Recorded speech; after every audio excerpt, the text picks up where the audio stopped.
10년 동안 1960년대하고 1976년까지 10년 동안 중국을 휩쓴 일대 이게 광풍이죠. 그래서 10년 동안 중국이 모택동 이야기로 하면 대란의 시대로 되었어요. 대란의 시대. 왜 이 문화대혁명을 했느냐 하면은 문화대혁명이 일어나기 전에 중국 공산당의 이 실권은 등소평과 유소기로 대표되는 이 실용주의자들이 잡았어요. 왜 이 사람들이 전면에 나서게 되었느냐 하면은 1950년대 말에 추진했던 이 대약진 운동이 실패를 했습니다.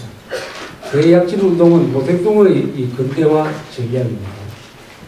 쉽게 말하면은 농촌 집집마다 종합제철소, 포항 종합제철소 이런 거 하나 지으면은 연간 1,000만 톤이 생산이 되는데 그러지 않고 마을마다 집집마다 옛날식의 풍炉를 갖다 놓고 쇠를 달고 내는 이런 수공업 체제로도 얼마든지 뛰어넘을 수가 있다.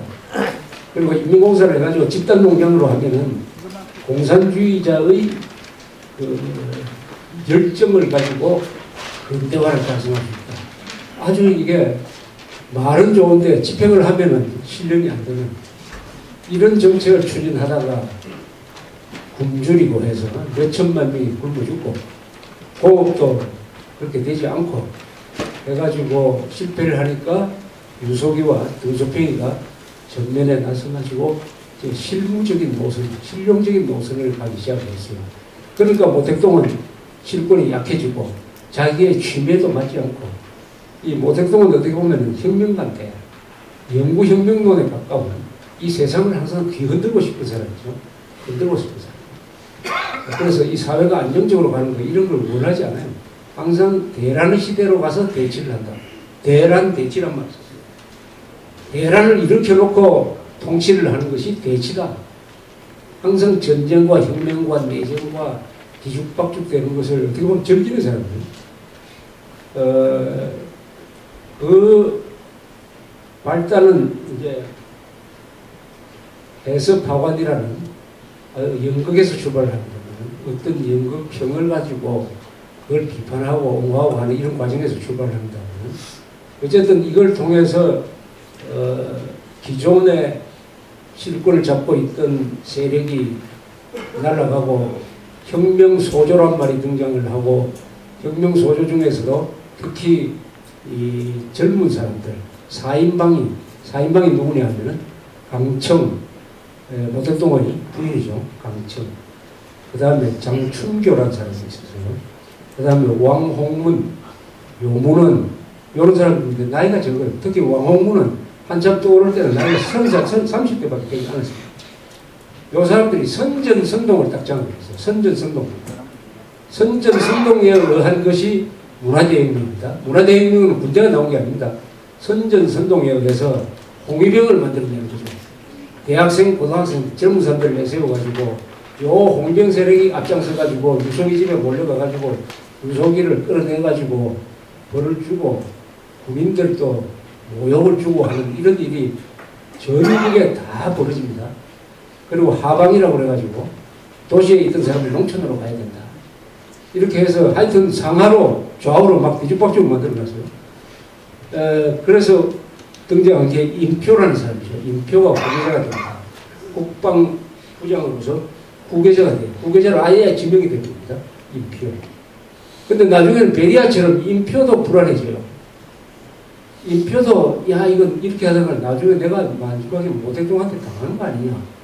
이렇게 해가지고 인표가 뭔가 쿠데타 비슷한 걸 하려다가 들통이 나고 그러죠.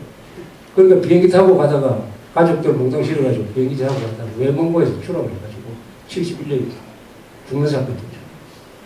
이 문혁 기간 중에 일어난 중요한 사건이 미국과 중국의 수교죠. 미국과 중국의 수교. 이건 주얼레가 주도를 하는데 이런 망가지는 나라 중에서도 그래도 나라를 지탱하는 사람이 있어야 될 거 아니에요. 그 사람이 주얼레였어요. 홍문원 총리. 주얼레라는 사람이 마음고생을 많이 합니다. 이 사람은 중국 공산당 서열에서 한때는 모택동보다 앞서 있었던 사람입니다. 중국 공산당의 군사부장으로서 모택동을 지휘했던 사람입니다. 그러나 권력 투쟁에서 모택동에 올라가니까 모택동을 지지를 합니다. 이 사람은 자기의 역할을 아마 제갈공명이라고 생각했을 거예요. 모택동을 통해서 중국을 통일하고 중국을 발전시킨다. 나는 무조건 모택동에 따라서 한다. 모택동이 오류를 범하면 나도 같이 오류를 범한다. 이런 생각을 가졌던 사람입니다. 이 사람이 그래도 국무총리를 했기 때문에 중국 기본 질서가 망가지지 않도록 할 필요 있습니다. 그래서 닉슨이 1972년에 중국을 방문해가지고 모택동을 만나고 해서 중국과 미국의 화해가 이루어진 거예요. 수교는 카터 때 이루어진 거예요. 이것은 세계의 역학관계를 바꿔놓죠. 말하자면 중국이 소련 편이 아니라 미국 편을 들어버린 거예요. 미국 편. 소련과 중국이 하나가 돼야 미국과 대응할 수 있는데 중국이 미국과 수교를 하면서 미국 편을 들어버리니까 그러면서 미국은 대만을 일단 희생시키는 거죠. 대만을 국가로 인정하지 않고 대만을 유엔 안전보장 상임위원회 자리에서 추방을 하고 나중에 유엔에서도 추방을 하지 않습니까? 그래서 이번에 광주에서 있었던 2010년 아시안게임 입장식 보셨으면 아시겠지만 대만 팀이 들어오기는 들어오는데 국기를 들지 못했습니다. 대만 팀이 국기 못 들고 들어갔습니다. 중국이 허용을 안 해요. 대만을 국가로 안 보기 때문에. 저런 식으로 하면은 앞으로 2014년 우리 인천에서 아시안게임 할 때는 북한이 인공기를 못 들어오게 하면 됩니다. 왜냐면 우리는 북한을 국가로 인정하지 못한다. 그래서 올림픽기 들고 흔들고 들어오도록 하는 게 이게 정상적인 거죠, 사실은. 그래서 이 문화대혁명이 한 10년쯤 계속되는 과정에서 등소평이가 살아남았습니다. 왜 등소평이 살아남았느냐? 이 모택동은 등소평이 굉장히 아꼈어요. 등소평이 유소기를 도왔지만은 그래도 등소평과 모택동과의 인간적인 의리관계가 살아있었습니다. 그래서 문화대혁명 과정에서 모택동이가 제일 싫어하는 사람이 두 사람이 있었어요. 하나는 팽덕회, 우리 중공군 사령관으로서 한국전에 들어왔던 팽덕회를 싫어했어요. 팽덕회가 어떤 회의에서 공개적으로 모택동을 비판한 적이 있습니다. 공개적으로 모택동을 비판한 걸 모택동은 기억하고 있었어요.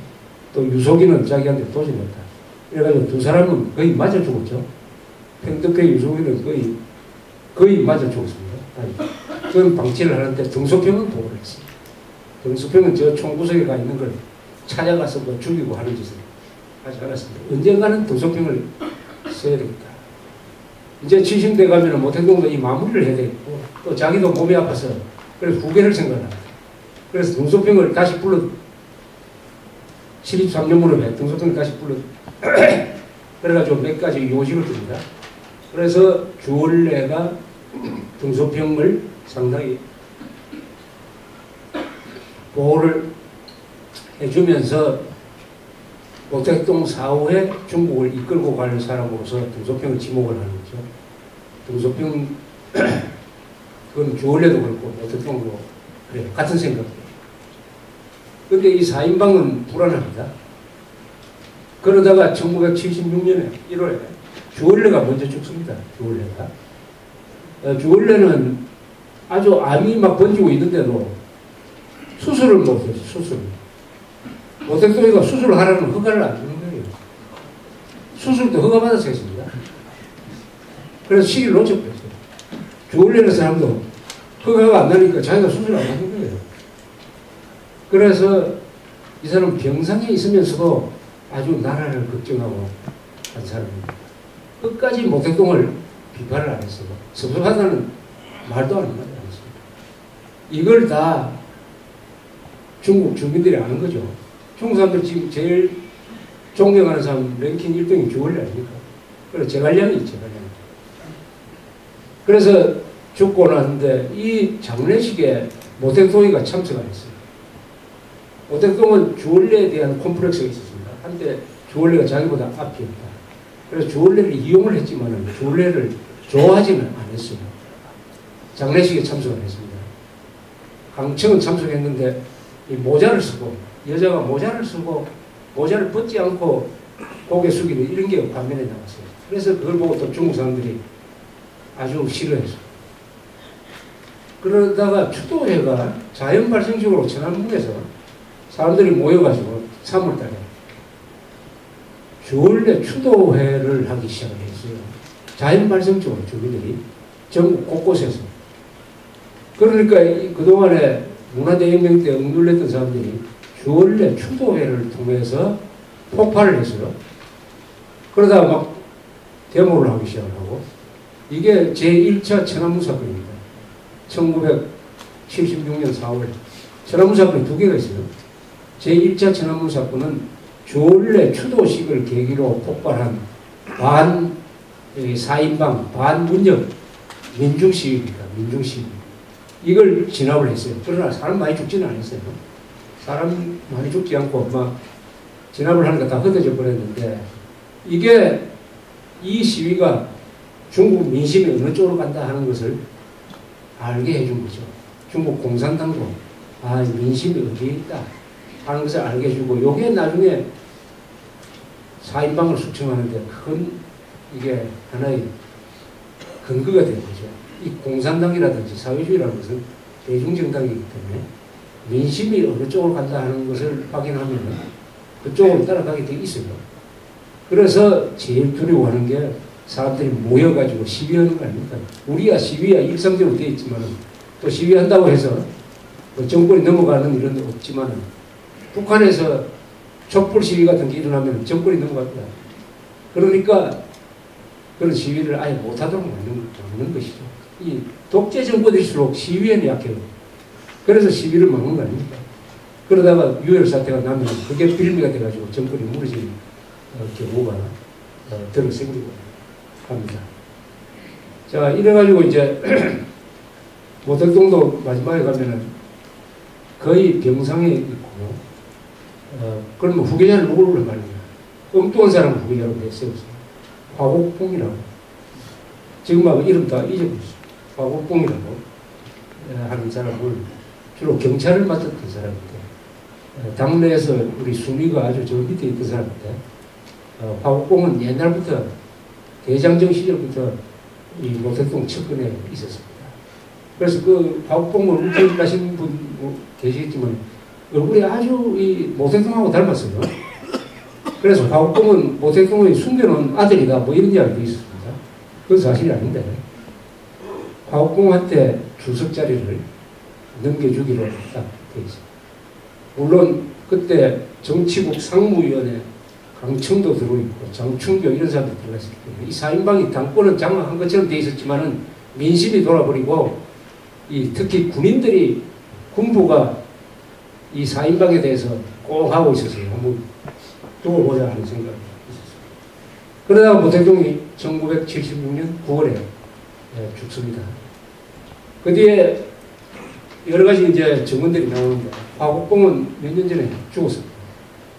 화곡봉이 증언한 거에 의하면 바로 그 다음날 자기가 군인들한테, 석금령이라는 사람이 국방부장입니다. 석금령. 이런 사람들한테 자기가 가서 이 4인방을 처단을 하자고 이야기했다 라고 이야기를 하고 있고, 또 한 설은 석금령이 당시에 군의 가장 원로입니다. 이 사람이 주도를 해가 화곡봉을 끌어들였다. 이 두 가지 설이 있는데 어느 쪽인지는 지금 잘 모르겠어요. 어쨌든 화곡봉, 석금령 이런 요직에 있었던 사람이 요 네 사람을 골로 보내니까 하는 합의에 쉽게 도달했어요. 쉽게 도달했습니다. 그러면 누굴 동원할 거냐? 여기서도 이제 경호실 병력이 있어요. 왕동흥이라는 이 경호실장이 있었어요. 경위단이라고 불리는 이 사람들은 중국 사람들은 요인들을 보호하는 경호실장 택이죠. 왕동흥이라는 사람을 설득을 해요. 그러니까 일이 간단하게 되어버렸어요. 경호실장도 오케이, 군대도 오케이, 더구나 당의 주석이 된 화곡봉도 오케이. 해가지고 아무런 저항 없이 바로 한 달 뒤에 모태도 죽고 한 달 뒤에 1976년 10월에 4인방들 강청하고 그 네 사람을 목동 잡아가지고 감옥에 집어넣고 있습니다. 어디 있어도 거기에 대해서 반대하는 시비도 없었고 4인방을 충성하는 군인들이 움직이더라고요. 군인들도 없었고